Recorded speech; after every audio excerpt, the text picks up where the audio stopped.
Sistema Fê Comércio RS apresenta a energia que circula, o clima que vira, a força que rola, o aperto que passa, a ideia que troca, a gente que toca, o desejo que anda, o tanto que gera, a vida que gira. Sistema Fê Comércio RS. Com você, a gente faz a economia girar. Com você, a gente faz a vida se movimentar. Sabe onde fica a Unimed mais próxima? Na sua mão. Baixe o aplicativo Unimed Porto Alegre e encontre diversas facilidades como demonstrativo de imposto de renda, fatura digital, guia médico e rede credenciada, acompanhamento de autorizações e muito mais. Tudo isso em um novo visual com telas de fácil navegação. Baixe agora e aproveite essas e muitas outras funcionalidades que vão facilitar a sua vida. Unimed Porto Alegre. Cuidar de você. Esse é o plano. Alô, amigos, boa noite. Aqui Diego Casagrande conversando com vocês ao vivo, direto dos Estados Unidos, direto de Orlando, na Flórida. Cumprimento com muita satisfação Fernanda Bart, jornalista, cientista política. Tudo bem, Fernanda? Boa noite. Boa noite para todos que estão nos assistindo, Diego. Boa noite para ti. É muito bom estar aqui contigo, podendo falar desses assuntos que são tão importantes para o nosso país e para a política. Fernanda, que loucura que foi aquela eleição da presidência do Senado, hein? E parece mentira, assim, parece uma coisa até... Eu tô me beliscando até agora, porque a gente conseguiu, o Brasil conseguiu destronar o coronel das capitanias hereditárias da política brasileira, o Renan Calheiros, o que parecia quase impossível. O que aconteceu nesse processo? Até a eleição tentaram roubar, apareceu mais voto na urna do que o número de votantes lá, os senadores. O que aconteceu que o Brasil conseguiu dar uma rasteira nesse pilantra da política, hein, Fernanda? Diego, é uma análise bastante complexa, são várias coisas que influenciaram nessa derrota do Renan, mas visivelmente ele já vinha com um desgaste muito grande, né? Ele foi eleito pelo estado dele, por óbvio, mas havia uma rejeição muito grande em torno do nome do Renan Calheiros no resto do Brasil inteiro. Inclusive, ele foi alvo de muitas críticas durante todas as manifestações. Ele sempre foi visto como um aliado contumaz do governo do PT, né? Fez todas as manobras possíveis para impedir o impeachment e, por um azar, né, do país, foi reeleito. Portanto, não perdeu o seu foro privilegiado, né? Se ele tivesse perdido, eu imagino que a essa altura do campeonato ele poderia já estar até preso. Mas a verdade é que ele lançou todas as fichas dele nessa reeleição à presidência do Senado com um único objetivo, pessoal, de não perder o foro, de não perder o poder e de não correr o risco de virar um Delcídio que foi preso apesar de ser senador, né? Todo mundo lembra desse episódio. Mas o poder do presidente do Senado é algo muito grande. Para vocês terem uma ideia, o presidente do Senado pode sozinho indicar mais de 650 cargos, com uma remuneração média acima de R$20 mil. Façam uma conta, 650, vamos arredondar para baixo, porque é mais do que isso, 650 vezes R$20 mil, vamos arredondar para baixo, vezes 12 meses, vezes 4. Dá um valor absurdo. Isso só em cargos, para verem o tamanho do poder do presidente do Senado. Segundo motivo, né?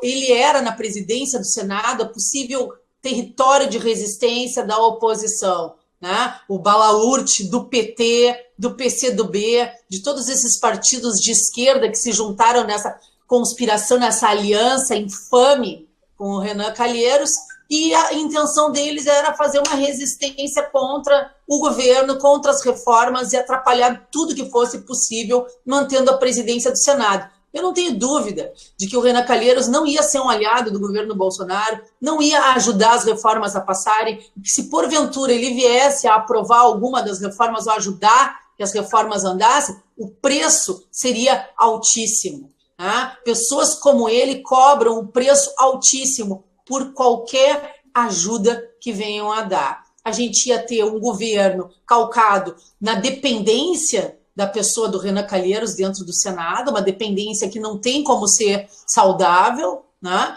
com um preço altíssimo e que com certeza traria um desgaste na imagem do governo, juntando ele muito mais com o lado da velha política, que essa eleição mostrou que não é o que a população quer, né, Diego? Eu acho que ele começou a cair ali, o Renan começou a enfraquecer no momento em que a gente teve o resultado das eleições de outubro, porque a renovação do Senado foi de 85%.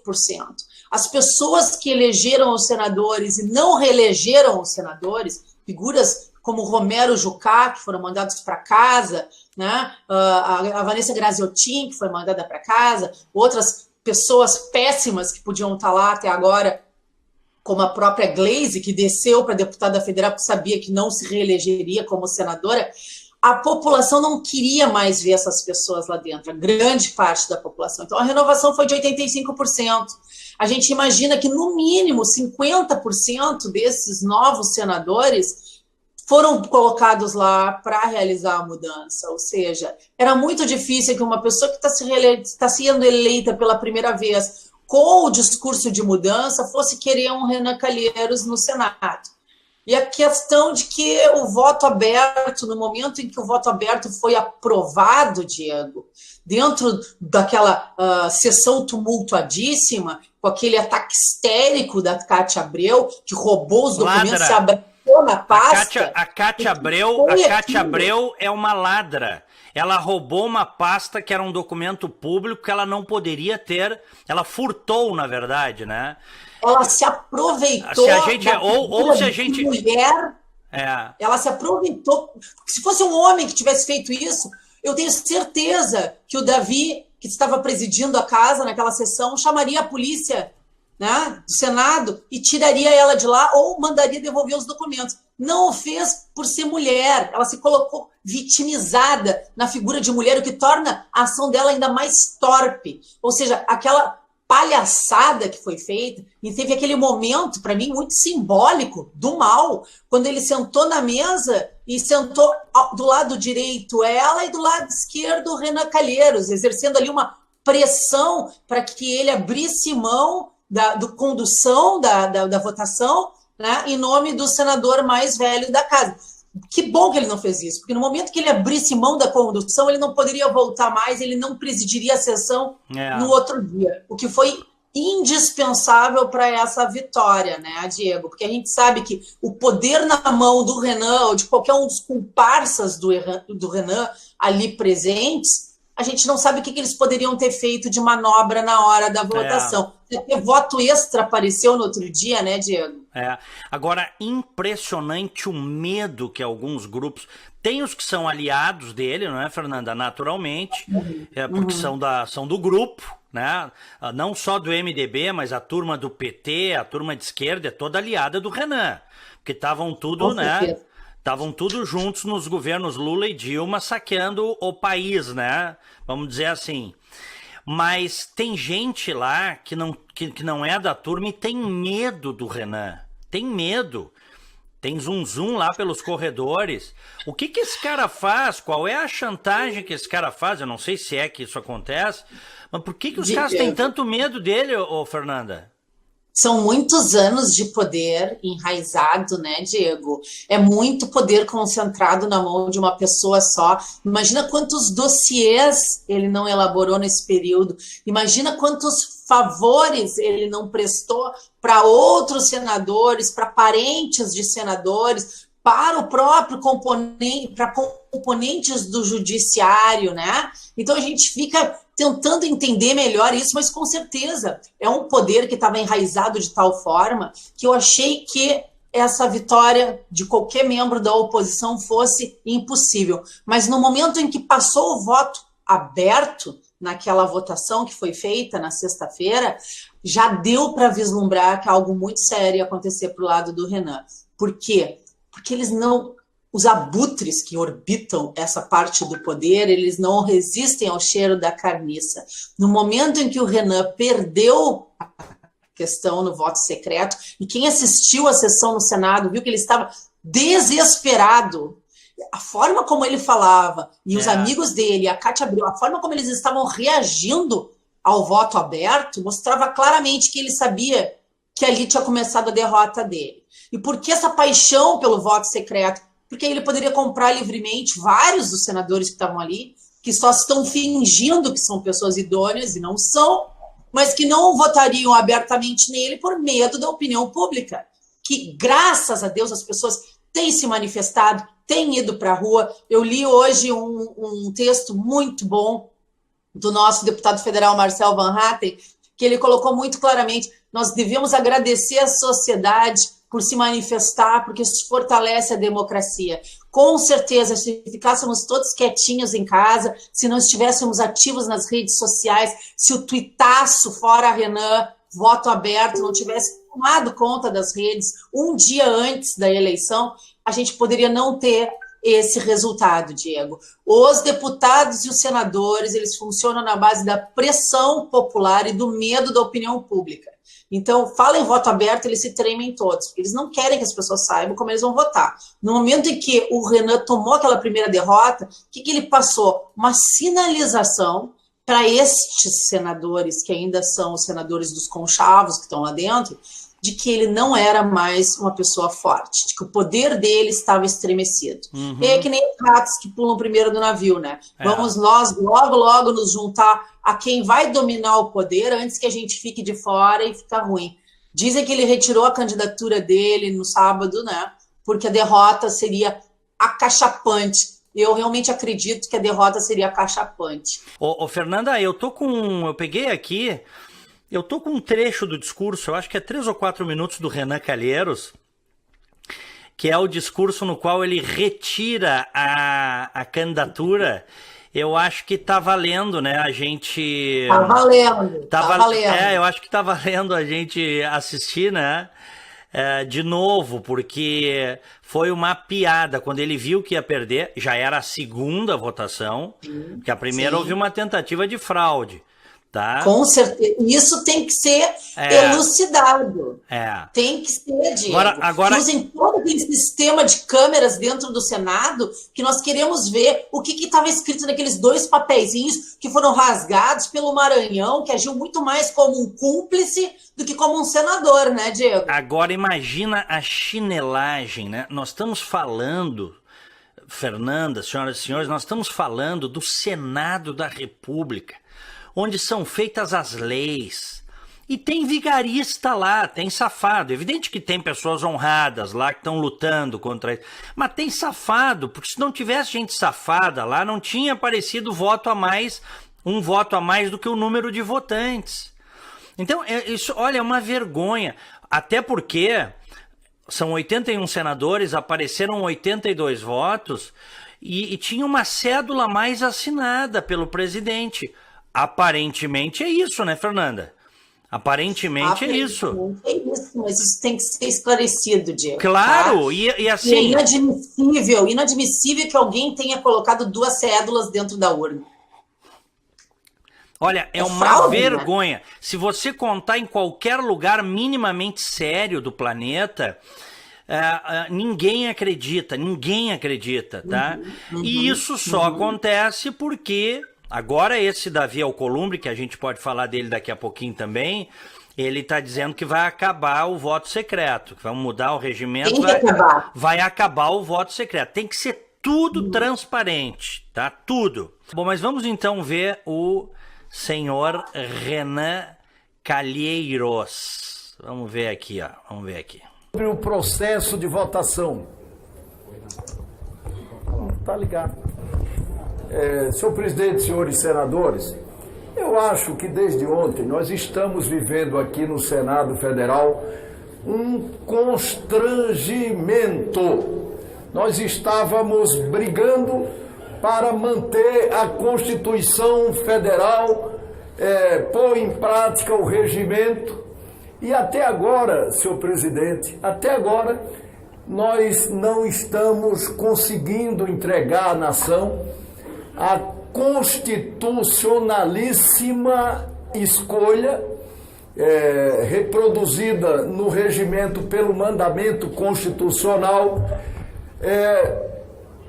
do presidente do Senado. O que é que aconteceu de uma votação para outra, senhor presidente? Ontem a maioria teve que judicializar a decisão do Senado. É a primeira vez, deixa eu terminar. É a primeira vez que isso acontece, não é no Senado do Brasil, é numa casa legislativa. Agora, senhor presidente, nós estamos repetindo uma votação que foi anulada, porque um senador colocou uma cédula dentro da outra cédula. Deixa eu falar, um minutinho só. Ô, senhor presidente, me assegura a palavra.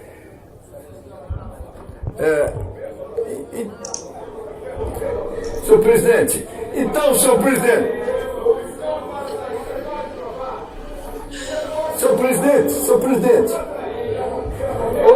senhor presidente, por favor, garanta-me a palavra como... Então, senhor presidente, onde é que nós estamos? O PSDB anunciou agora que estava abrindo voto para retirar, contra a decisão do Supremo, qualquer possibilidade de termos voto do Zé Serra, da Mara Gabrilli. O Flávio Bolsonaro acabou, diferentemente do que fez na votação anterior, abriu voto. Abriu voto, senhor presidente. Esse processo não é democrático. Então, senhor presidente,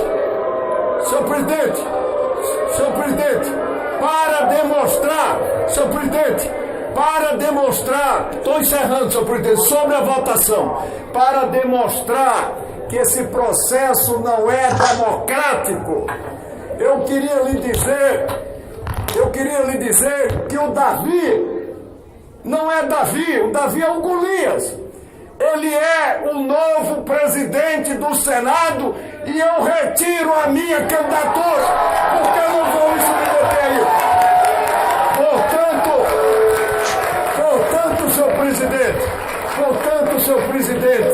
Portanto, senhor presidente, é o estado que nós chegamos de coisas.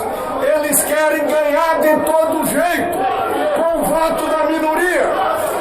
Isso não pode acontecer. E eu não sou o João William. Eu não vou renunciar ao meu mandato. Eu vou ficar aqui no Senado Federal. Mas o Brasil é testemunha do que desde ontem está acontecendo nessa casa. Se eles podem tudo, senhor presidente, eu disse ontem, sou eu que vou ser o cavalo do cão contra a Constituição, o regimento, contra a maioria do voto. Eu não sou candidato para defender a democracia e o interesse do Brasil. Não há mais objeto da eleição. Meu Deus do céu, olha, eu não sei o que dizer, mas que vergonha. Que vergonha. Diego, o que nós fizemos? Eu pergunto, o que nós fizemos, nós brasileiros, para merecer esses tipos no Congresso Nacional, hein? O que nós fizemos, hein? Me diz, Fernanda.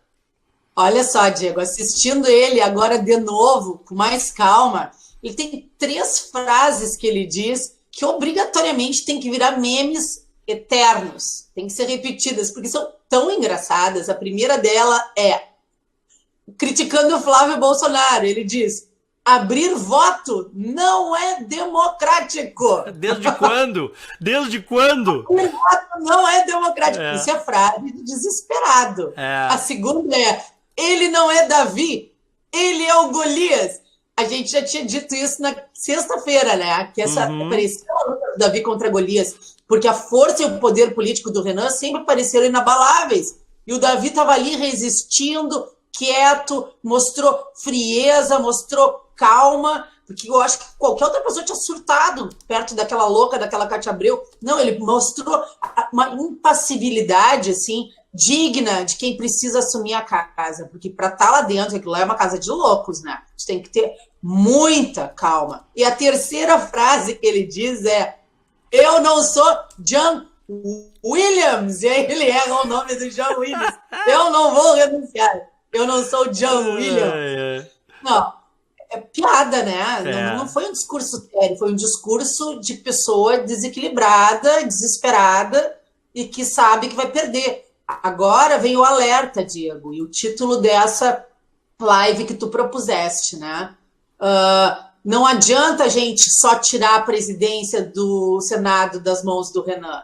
A gente tem que garantir que ele não tome a CCJ, Comissão de Constituição e Justiça, que é a comissão mais importante da casa, por onde passam obrigatoriamente projetos de lei, e que quem designa o relator dos projetos é o presidente da CCJ, e o relator escolhido, qualquer relator que o Renan escolha, vocês podem ter certeza que vai jogar contra e que vai jogar sujo. Então, a nossa próxima tarefa agora é inundar as redes sociais para impedir que a CCJ caia nas mãos do Renan ou de qualquer um dos sócios dele lá dentro, que nem o Maranhão, que nem aquele Arcir Gunkaz, que está em liberdade, está no semiaberto, né, Diego? Arcir Gurgar, que foi reeleito senador, apesar de estar no semiaberto. Então, assim, ó, essas figurinhas não podem estar com a CCJ na mão. Não pode cair na mão do PT. A CCJ tem que ficar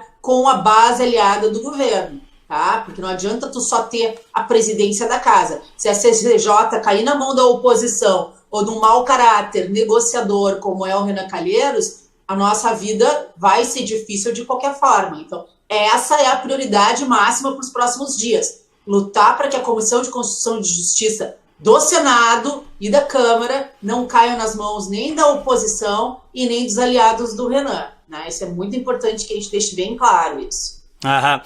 Ô, Fernanda, eu tenho um outro trecho aqui, tá?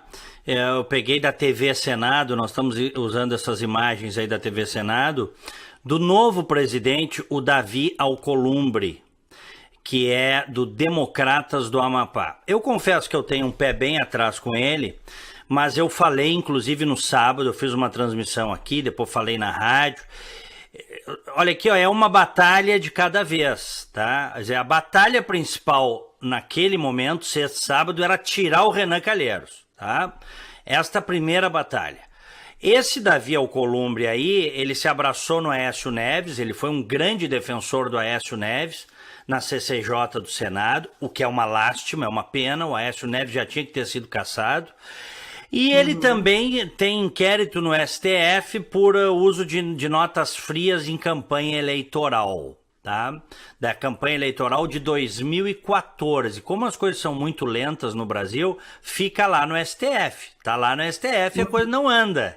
Né? A coisa não anda, mas tá lá no STF.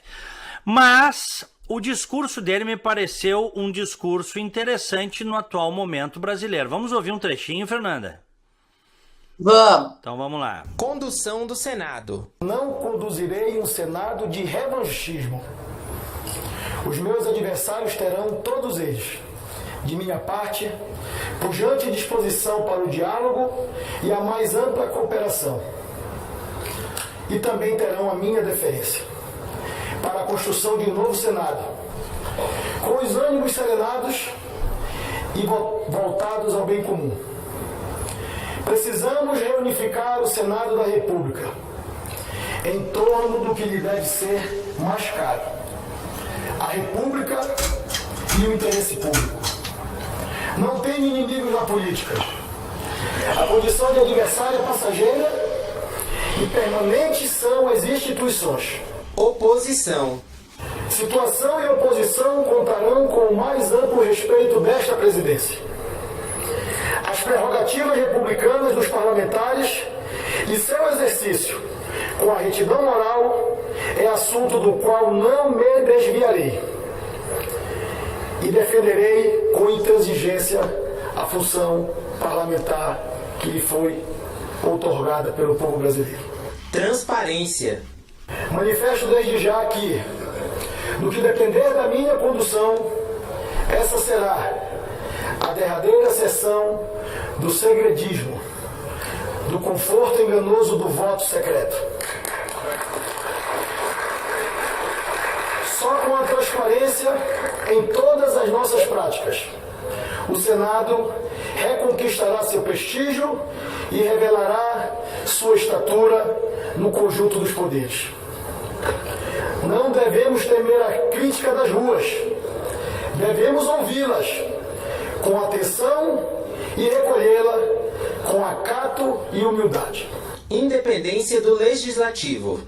Espero e confio que possamos entregar esta casa, ao fim deste biênio, que se inicia com o país retomando os trilhos do desenvolvimento e da prosperidade, enfrentando as reformas complexas que com urgência, repito, com urgência, nosso país reclama, com um legislativo forte e reabilitado,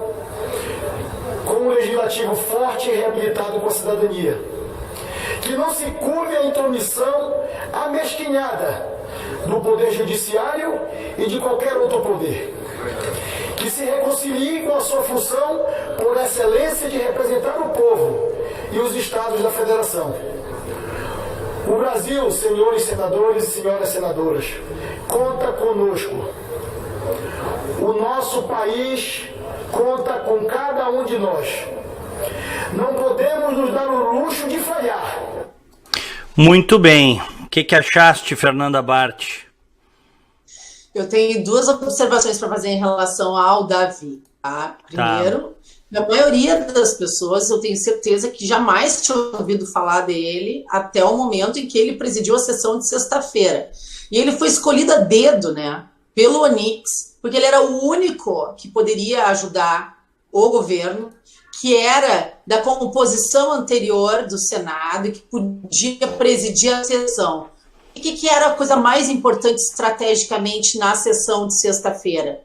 Era permitir que quem estivesse comandando a casa no momento da votação, inversão de pauta, que é uma manobra regimental, tá? Não tem nada de errado, e que colocasse em votação se ia ser o voto aberto ou o voto secreto antes de lançar os candidatos. Porque no momento em que ele dissesse candidato, toda aquela discussão que deu, no momento que ele dissesse que ele era o candidato, ele não poderia botar nada na votação. Então ele assume, né, como suplente da gestão anterior, da executiva anterior, ele assume a presidência da casa, conduz os trabalhos e coloca em votação o voto aberto.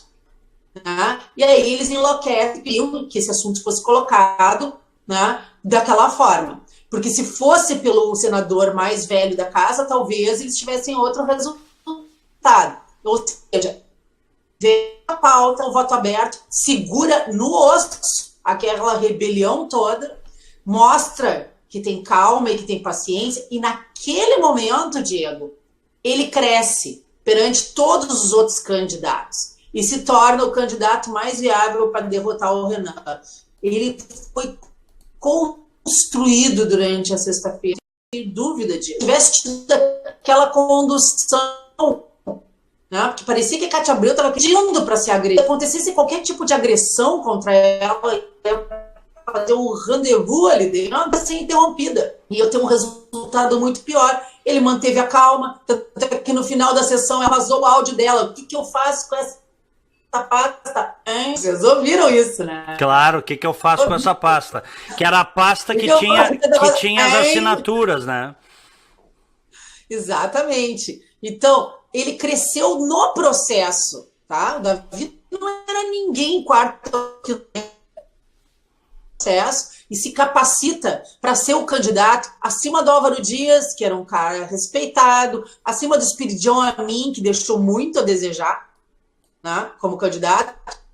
Ele cresceu depois da decisão tenebrosa do Toffoli durante a noite, que eu nem imagino o que deve estar em jogo, né, Diego? A gente não pode dizer aqui, mas a nossa cabeça funciona, né, muito além do que está escrito.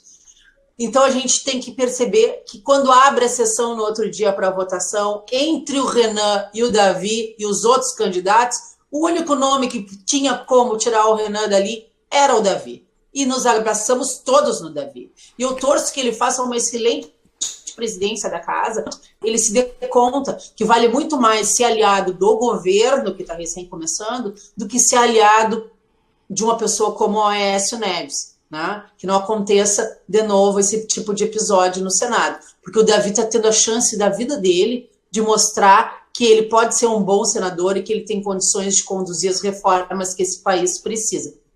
Bom, então, se ele pisar na bola, a gente está aí para ir para a rua, né, Diego? Claro. Olha aqui, ó, vai ter a CPI de Brumadinho, né? Já conseguiram 30 assinaturas no Senado. E vai ter a CPI de Brumadinho, vai vingar, vai sair do papel, para saber o que aconteceu, né, naquela tragédia, as coisas que aconteceram, os absurdos que aconteceram, que acabou aí com mais de 300 mortos. 100 e poucos até agora, já identificados, mas tem aquela massa de barro com restos de metais pesados, né, criou uma massa e as pessoas estão ali embaixo, é muito difícil recuperar os corpos, muito difícil. E então, mais de 300 mortos em Brumadinho, vai ter a CPI no Senado agora, porque já conseguiram as assinaturas, viu, Fernanda? Mas a gente precisa ter as reformas. E o governo Jair Bolsonaro hoje, a gente já sabe, a equipe econômica quer na reforma da Previdência, esticou bastante a corda, idade mínima de 65 anos para homens e mulheres, tudo igual, tá? E, bom, tem outras coisas ali, mas na base, o básico é isso, e o sujeito de 65 anos de idade mínima para homens e mulheres, e para se aposentar com a integralidade dos vencimentos, tá, do que contribuiu, da contribuição, 100%, vai ter que contribuir por 40 anos. O Temer tentou aprovar a reforma e não conseguiu. O Bolsonaro vai conseguir agora, com este novo Congresso, na tua opinião, aprovar esta, que é a mais importante reforma neste momento, porque ela manda uma sinalização para o investidor de dentro e de fora, Fernanda, de que o Brasil vai ter estrutura nos próximos anos, né, do ponto de vista fiscal, para crescer, para enfrentar seu déficit, para enfrentar suas mazelas. O que te parece? Eles vão reaproveitar parte do texto da PEC de 2016, a PEC 287, né, Diego? Vão. O Paulo Guedes já tinha feito essa colocação. E agora a gente ouviu a entrevista do Onix hoje, na Gaúcha, inclusive, e ele disse o seguinte, que ele só está esperando o presidente Jair Bolsonaro fazer os últimos ajustes finos no texto, né, que já está pronto. Então, eles colocaram algumas opções, algumas coisas ali que estão variando, mas realmente o ponto central é a idade da aposentadoria.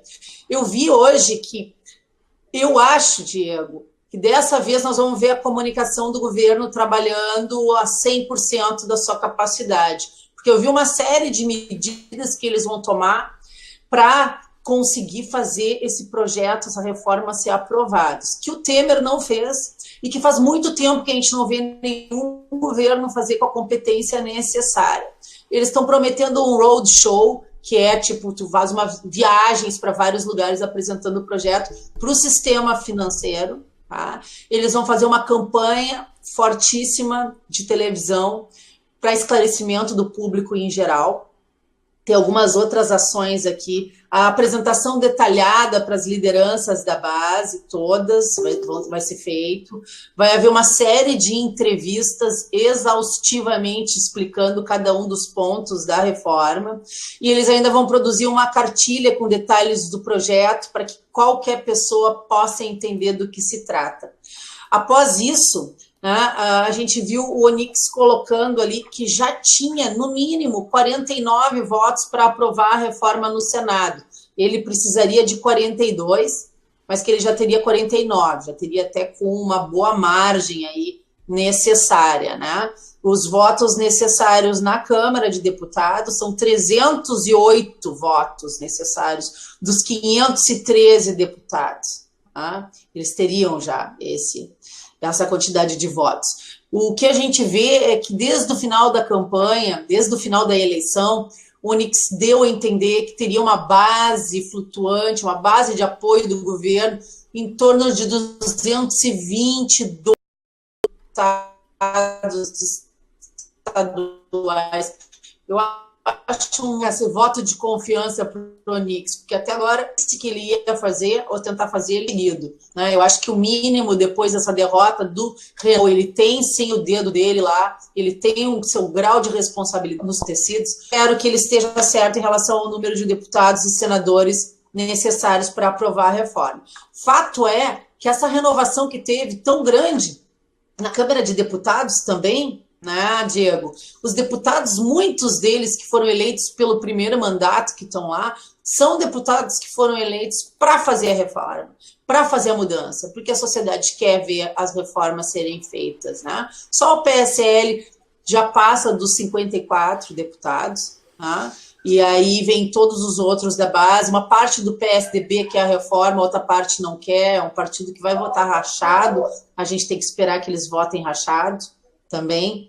E aqui a gente tem um estudo interessante que foi colocado, que está na imprensa desde ontem também, que essa primeira reforma a ser votada é a mais importante de todas, né, Diego? É a reforma das reformas. Sem ela, reforma tributária não tem importância, sem ela, reforma trabalhista não tem importância aprofundada, né? Porque se não conseguir controlar esse rombo bilionário das contas causado pela Previdência, não adianta tu ficar fazendo outras reformas, tem que estancar a sangria. Eu acho que é isso que vai ficar muito claro nessa grande campanha de comunicação que vai ser feita pelo governo, que tem que ser feita, né, Diego? Porque da outra vez que esse assunto foi colocado, primeiro que era uma reforma gigante, aí depois ela foi diminuindo e daqui a pouco ela não contemplava quase ninguém mais. Né? Só uma pequena parcela da sociedade a pagar a conta. É que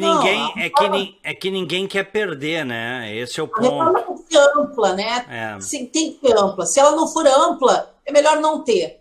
Né? Porque aí vai ser só um paliativo, né? Olha, o JP Morgan vê 80% de chance de aprovação da reforma da Previdência, estou lendo aqui. A probabilidade leva em conta uma economia pelo menos semelhante à proposta do ex-presidente Temer, de cerca de 550 bilhões de reais em 10 anos. 80% de chance de aprovação, ou seja, é uma baita janela de oportunidades que essa instituição financeira internacional está dizendo que o Brasil tem agora.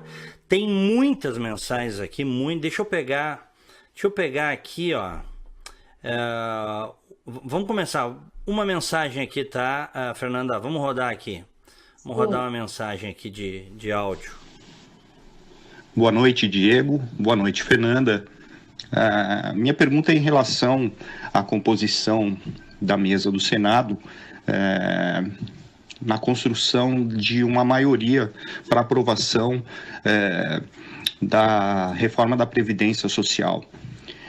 Nós vimos que votos vieram da Rede, outros do PSDB. A minha pergunta é o seguinte, o Davi Alcolumbre vai conseguir construir uma maioria para fazer essas aprovações tão necessárias?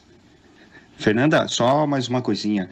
Eu acho que nas próximas eleições a Câmara de Vereadores de Porto Alegre ficou pequena para ti. Um abraço. Tá aí, ó, Carlos Gino, de Porto Alegre, tá mandando. Obrigado, Gino. Legal. E aí, Fernanda? Obrigado. Olha, Diego, na Câmara de Deputados são 251 novos deputados, tá? Ou seja, deputados que nunca exerceram o mandato, são gente nova. Então, esse trabalho que o Onyx tem como o grande articulador do governo é mapear esses deputados, é isso que ele tem feito incansavelmente desde o final de outubro, desde o final da eleição. Né? Então, eu imagino que se ele diz que já tem 222 votos da base e que ele, na verdade, precisa, e aqui eu estava com os números corretos aqui para aprovar a reforma, eles precisam de 3/5, né, dos votos. Não, é que Eu se acho que é essa assim, ó, reforma Fernanda, Oi. eu acho que a reforma da Previdência, se é emenda constitucional, se não me engano, são 3/5, aí precisa 308 na Câmara Sim. e 54 no Senado. Mas me isso parece aí. que a maior parte das alterações não precisa, é a maioria simples, né? Uhum, exatamente. Eu acho que essa reforma nunca esteve tão perto de ser aprovada. A tendência é que o texto seja encaminhado mais ou menos na segunda semana, agora de fevereiro, semana que vem, ou no máquina na casa, né? Mas é aquilo que eu disse, quem estará na Comissão de Constituição e Justiça? A gente precisa saber, porque eles têm um prazo regimental de 40 sessões para julgar. Essas coisas são todas assim, o prazo, se a pessoa quiser prejudicar o projeto, o prazo pode ser estendido ao máximo, esgaçado.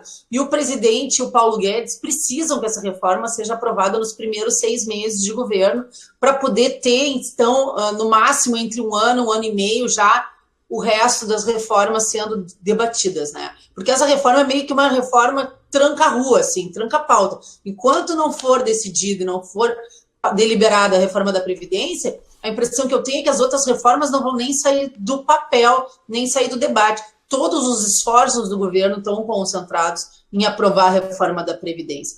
Eu tenho para mim que ela vai sair, Diego. Mesmo que o governo tenha que ceder em 1, 2 pontos ali, na estrutura básica, talvez tenha que ceder alguma coisa em relação à progressividade, ou ter algum sistema de transição, que muitas pessoas estavam reclamando. Estão falando em algo como, pelo que eu li, 5 anos de transição, tá? Mas já é uma baita sinalização. Né, Diego? Hã? Eu acho justo que tenha uma transição. Sim, tem que ter regra de transição, claro, tem que ter regra de transição. Isso aí é certo, né? Agora, eu quero ver bem essa proposta, porque a gente sabe que a previdência que realmente, efetivamente pesa é a dos funcionários públicos, principalmente aqueles com maiores salários. Essa tem o maior peso no déficit, já tem N gráficos mostrando isso. Então eu quero saber se a proposta efetivamente vem para nivelar, né? Que seria o correto. É isso que...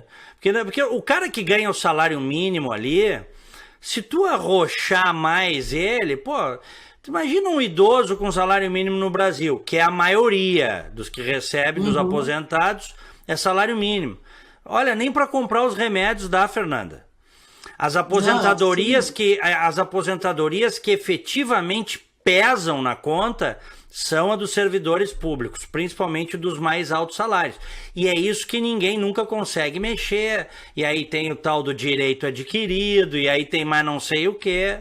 Enfim, né? Tem que ter um teto, né, Diego? E tem que ter como civilizado do mundo. As pessoas aposentar cortável, elas contratam uma previdência privada, uma previdência extra, né? Não é nas costas de todo mundo que tu vai te jogar. Né? Isso tem que ser tratado. Agora, tu falou uma coisa aqui que me surpreendeu, porque em todos os textos que eu li até agora, eu não tinha visto nada em relação à equiparação de idade entre mulheres e homens, que tu sabe que é uma coisa que eu defendo há muito tempo. Eu não vi isso ser tratado. Eu sempre ouvi que haveria uma diferença ali entre a idade de homens e mulheres. Ia reduzir um pouco, mas que não vi onde é que isso ia ser de igual para igual. Acho que deveria ser. Na verdade, eu tô te falando que eu li agora à noite no Estadão, que o Estadão diz que teve acesso à proposta, né? Não sei se outros... Seria perfeito. Se outros tiveram. Eu quero ver o que as feministas acham, né? Porque é igualdade de direitos, né? Então é natural que homens e mulheres se aposentem com a mesma idade. E eu até acho injusto, porque as mulheres vivem mais. Esta é a realidade. Pois é, eu ia dizer, não é igualdade completa. Porque se tu for fazer o cálculo autorial, como as mulheres vivem em média de 4 a 5 anos mais do que os homens, nós mulheres deveríamos nos aposentar então, depois do que os homens, né? Aí estaríamos falando em justiça plena, né? Mas acho que o mínimo é equiparar homens e mulheres, porque nós estamos falando, né, Diego, nós estamos no século XXI, né? Nós estamos em 2019, ou seja, as mulheres têm aí as mesmas oportunidades que os homens em todas as áreas, têm os mesmos direitos que os homens em todas as áreas, né? E a gente tem que continuar lutando para que isso cada vez fique mais claro e mais transparente. Agora, Eu não aceito feminista que bate no peito e diz que quer igualdade na hora que quer se aposentar 5 anos antes que os homens. Isso aí, para mim, é uma piada, é uma balela. Tá bem. Não cola. Vamos Não para cola. mais. A primeira é sair para a rua e fazer campanha contra um tipo de coisa dessa. Agora, se o presidente teve coragem suficiente para botar isso na reforma da Previdência, eu tenho certeza que ele vai ter o meu apoio e de muitas outras mulheres conservadoras, liberais na economia, que pensam como nós, Diego, e que estão cansadas desse tipo de discursinho de politicamente correto e de vitimização de mulher, que não tem espaço. Na minha vida, pelo menos, não tem espaço. Aham. Bom, vamos lá. Tem mais mensagens aqui pelo +1 407 664 9373, que é o nosso WhatsApp. Vamos lá. Boa noite, Diego. Boa noite, Fernanda. Aqui é o Reile de Brasília. Gostaria de saber, Fernanda, como é que a gente pode acreditar num Senado Federal, sendo que um parlamentar está preso, condenado e trabalhando no Senado como nada tivesse acontecendo? Tinha que acabar com isso, tinha que impeachment esse cidadão, esse senador Assir. É uma vergonha isso, não pode acontecer isso. Obrigado, verdade. Boa noite. Valeu, obrigado, Hayley, do Distrito Federal. E o cara ainda comandou a eleição, hein? Ele participou da eleição no Senado, estando no semiaberto. Que loucura esse país. Tu lembra desse cara, Diego? Que foi ele que fez o relatório a Dilma na época do impeachment. Ele é completamente ligado ao PT, ele é um cara completamente comprometido. Agora, eu pergunto, eu até nem entendo como é que isso é possível, porque, para mim, pela lei da ficha limpa, a pessoa não pode estar no semiaberto e ser senador. Né? Esse tipo de coisa que, como dizem os gaúchos, nos cai os butiá do bolso. Não dá para entender como uma pessoa que está no semiaberto, que foi condenado por crimes contra o sistema financeiro, pode manter o mandato. Tá? Não tem cabimento uma coisa dessa. Para mim isso é tão estranho quanto, na época, o José Genuíno continuou recebendo salário como deputado, mesmo estando preso. São coisas que só a legislação brasileira permite que esse tipo de coisa aconteça. Olha... Aqui eu deixo uma provocação. Além da gente ter que fazer, a partir de já, a campanha Renan longe da CCJ, a gente também tem que começar a campanha para que o nosso novo presidente do Senado tenha a coragem de pedir o impeachment de alguns ministros do Supremo, né, Diego? Isso está caindo de maduro. Isso é vontade da população esclarecida. Tem gente aí que está devendo, né, Diego? Mas tem muito senador com o rabo preso, eles têm medo de mexer com o Supremo, não mexe comigo que eu não mexo contigo, é uma tristeza. Bom, mas Fernanda, sem Calheiros, sem Renan Calheiros, sem o velho cacique das capitanias hereditárias, melhoram as chances das reformas? É isso que todo mundo quer saber. O Paulo Guedes, isso aí vazou, achava que era melhor fazer as reformas com o Renan. Inclusive, antes do Bolsonaro assumir, logo depois da eleição, ele teve um encontro, Paulo Guedes, ministro da Fazenda, com o Renan Calheiros, conversaram bastante, ele teria dito que ficou muito impressionado, que o Renan estava alinhado com as propostas, o Renan também teria dito que ficou impressionado com o Paulo Guedes, ou seja, vazou que o preferido do Guedes era o Renan. É brincadeira, né? O Renan ser preferido de alguém, mas vazou isso. Eu pergunto, sem o Calheiros, melhoram as chances de reformas, na tua opinião? Eu acho que melhora muito, Diego. Muito, muito. Mas assim, eu entendo porque o Renan pode ter seduzido o Paulo Guedes. Paulo Guedes não é um político, né? Deve ter uma lábia incrível, deve ter vendido o que não teria condições de entregar. Deve ter vendido para o Paulo Guedes a ideia de que ele tinha o Senado na mão, de que ele tinha o controle da casa, e ele não tem. Deve ter vendido que estava certa a reeleição dele, e não estava. Né?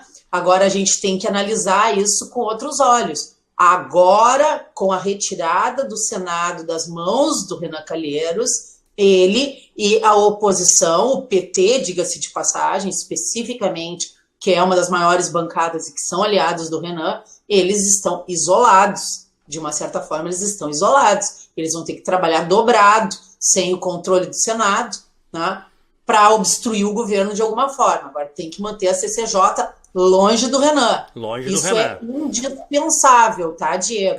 Olha não aqui, adianta... O Eduardo Braga, que é o líder do MDB, já disse hoje que o MDB vai reivindicar a CCJ, a Comissão de Constituição e Justiça, viu? E ali pode travar tudo. Eu tenho certeza, porque eles sabem o poder que consta, o poder que está presente na CCJ. Vocês têm que pensar o seguinte, vamos pensar bem pragmaticamente em termos de estratégia política.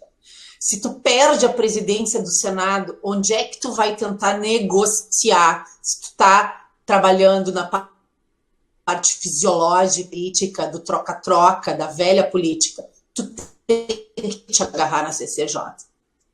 Porque se tu não tiver o controle da CCJ, estando no Paraná, não vão conseguir barganhar nada, eles não vão conseguir barganhar as emendas que eles precisam, né, eles não vão conseguir fazer a troca que a velha política, que é essa forma de poder que eles estão acostumados, estabelece. Retirando a CCJ do MDB e do PT, eles vão ter uma perda de poder tremenda, que é justamente o que o Brasil torce, que a articulação seja redobrada no caso da presidência da CCJ, porque ali reside o ponto fulcral de todas as reformas do governo. Né?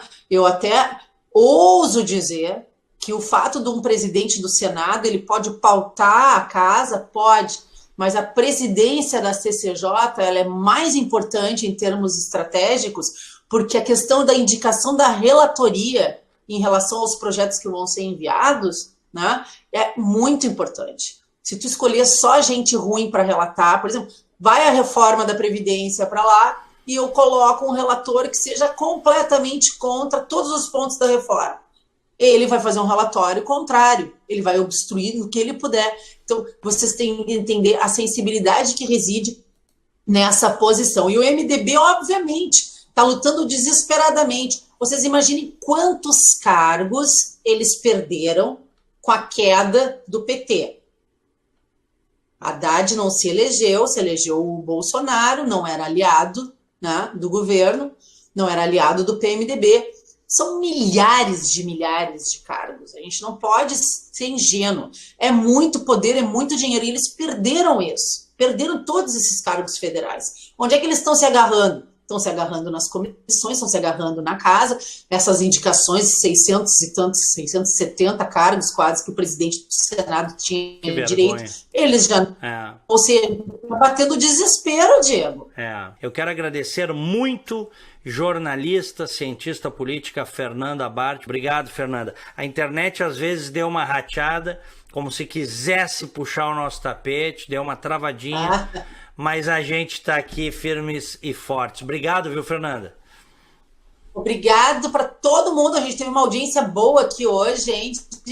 Desculpa se algumas gadas com a minha opinião, mas eu estou aberta a gente debater. Me façam mudar de ideia, vamos conversar nas redes sociais. E o tempo ruim comigo não, eu converso sobre qualquer assunto. Obrigada por essa oportunidade, Diego, e estou sempre à tua disposição. Valeu, brigadão. Senhoras e senhores, obrigado a vocês pelo prestígio, obrigado pelo carinho, obrigado pela audiência, obrigado a todos. Tenham uma ótima noite, fiquem com Deus. Valeu, gente. Tchau.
Sistema Fê Comércio RS apresenta a energia que circula, o clima que vira, a força que rola, o aperto que passa, a ideia que troca, a gente que toca, o desejo que anda, o tanto que gera, a vida que gira.